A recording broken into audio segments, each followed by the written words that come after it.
लाहौर में एक और दिल दहला देने वाले कत्ल की। कम उम्र बिगड़े रईसजादे ने सऊदी अरब से आई तालिबा को मार डाला। अब्दुल रहमान को जिग जैग गाड़ी चलाने से मना करने पर अहले खाना को धमकियां दी। मामू को फ़ोन करके बुलाया। मुलजिम के मामू ने फायरिंग करके तहरीन को कत्ल कर दिया। जख्मी तालिबा को हॉस्पिटल ले जाने से रोकने की कोशिश की। 4 नवंबर के वाक़े की सीसीटीवी फुटेज सामने आ गई। मुतासरा खानदान का निगरान वज़ीर आला को खत लिखा, बताया कि मुल्जिमान धमकियां दे रहे हैं, सुलह के लिए दबाव डाल रहे हैं, इंसाफ फराहम किया जाए।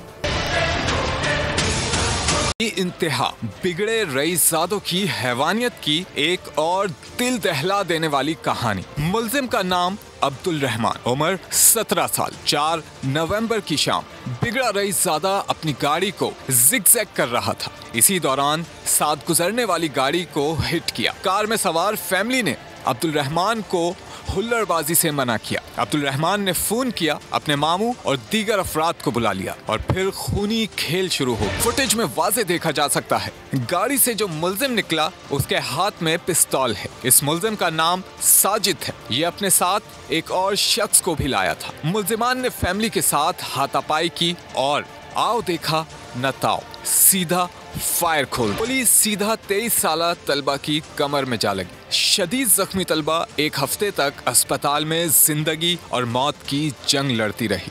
FIR के बावजूद पुलिस ने मुल्जिमान को गिरफ्तार नहीं किया। मुल्जिम ने जमानत करा ली। पुलिस को जमानत मनसूखी का इंतजार है। मुल्जिमान गिरफ्तार तो क्या होते, उल्टा उनको धमकियां देने लगे। वर्षा ने वजीर आला पंजाब को खत लिख दिया, इंसाफ की फरियाद।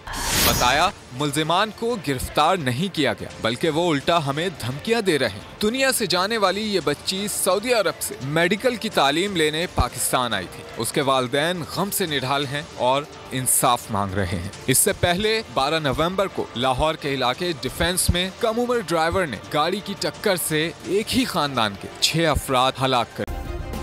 सब्सक्राइब करें और बेल दबाएं ताकि कोई खबर रह न जाए।